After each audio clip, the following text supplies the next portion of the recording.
اصطلاح بوتانیکا را اولین مراتب کدام عالم پیشنهاد کرده است؟ اصطلاح بوتانیکا را بار اول سال 1802 عالمان بخبر از یکدیگر لامارک و تریویرانوس پیشنهاد کردند. بوتانیکا چی را می آموزد؟ بوتانیکا علم است که رستنی ها، فعالیت حیاتی، ساخت بیرونه و درونی آنها را می آموزد. معنای لغوی کلمه بوتانیکا چیست؟ بوتانیکا از کلمه یونانی بوتان گرفته شده، معنایش سبزه، علف و یا رستنی می باشد. زولوگیا چی را می آموزد؟ زولوگیا از کلمه یونانی زو حیوان، لوگیا علم است ساخت طرز حیات گذرانی حیوانات را می آموزد. سیتولوگیا چی را می آموزد؟ سیتولوگیا علم است که ساخت، ترکیب، فعالیت حیاتی و افزایش حجره ها را می آموزد. سیتولوگیا از کلمه یونانی سیتوس حجره و لوگوس علم، یعنی علم درباره حجره ها می باشد. گیستولوگیا چی را می آموزد؟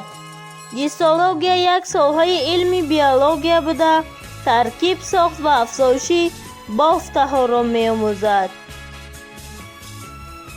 فیزیولوژیا چی را می آموزد؟ فیزیولوژیا علم است که فونکسیای همه عضوهای بدن را در پورگی و علاهیدگی می آموزد.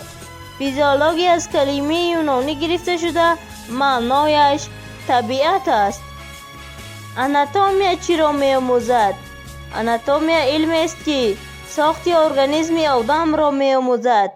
آناتومیا از کلمه یونانی گرفته شده، معنایش جراحی می کنم و می آموزم می باشد. گیگینا چی را می آموزد؟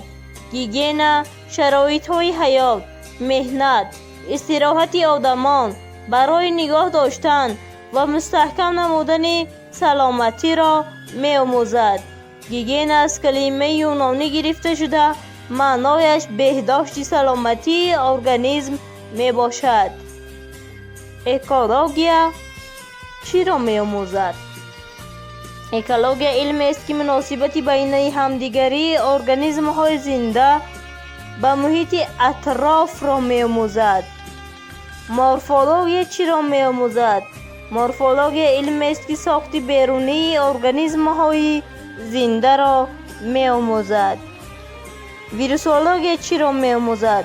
ویروسولوژیا علم است که ساخت، فعالیت حیات گذرانی و محیط سکونت ویروس ها را می آموزد. میکروبیولوژیا چی را می آموزد؟ میکروبیولوژیا علم است که ساخت، فعالیت حیات گذرانی میکروارگانیسم ها را می آموزد.